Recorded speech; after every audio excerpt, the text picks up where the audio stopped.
I pause that thing just for a split second? Oh goodness gracious, look at this fish. This is a big one. This is a big one right here. Golly, that is so awesome. That is so awesome. So awesome. Thank you, buddy. Yes, look at that one. Beautiful fish, what a chunk. How awesome is that? You know, one thing that I think differentiates by putting that type of bait together, let me release this. Man, he's cool, he's got kind of a rough spot right there. Cool fish, thanks bud. One thing that I think, you know, why this bait shines maybe over rigging it just with a straight belly weight is by adding this little swivel on the back, I'm able to reel that thing at times a little quicker. Like right there, I kind of like reeled my rod 3 or 4 quick turns and I paused it. By having that blade on there, it kept that bait vertical. If I didn't have that blade, sometimes it'll roll over on its side and it won't be natural. But with that flashy swimmer, with that type of deal underneath it, it allows, you know, the swim bait, in this case the power swimmer, to stay upright when I burn it and then kill it. You know, that time I just killed it right there and that big one got it.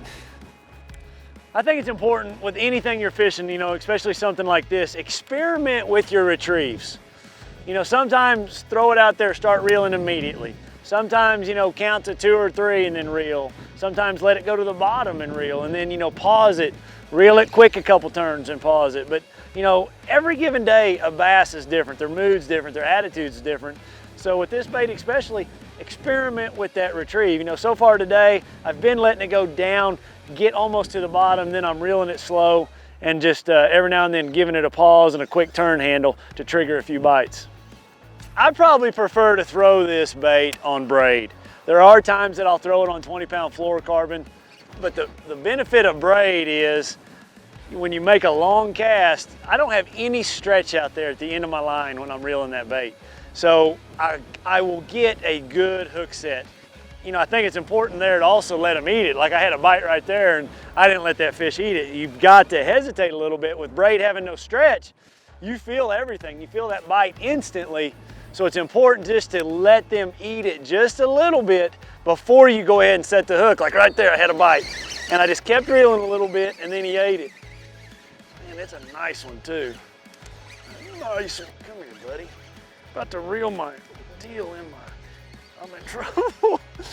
Has that ever happened to you guys? Oh, he's coming to this side. That's a prime example though. I kept reeling just a little bit to make sure that fish had that bait. Get in there. Oh gosh, he's a chunky one.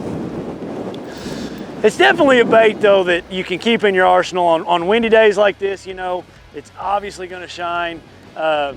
It's a backup to that spinner bait, that swim jig. You know, some of those other baits, it's just a little bit more of a finesse technique.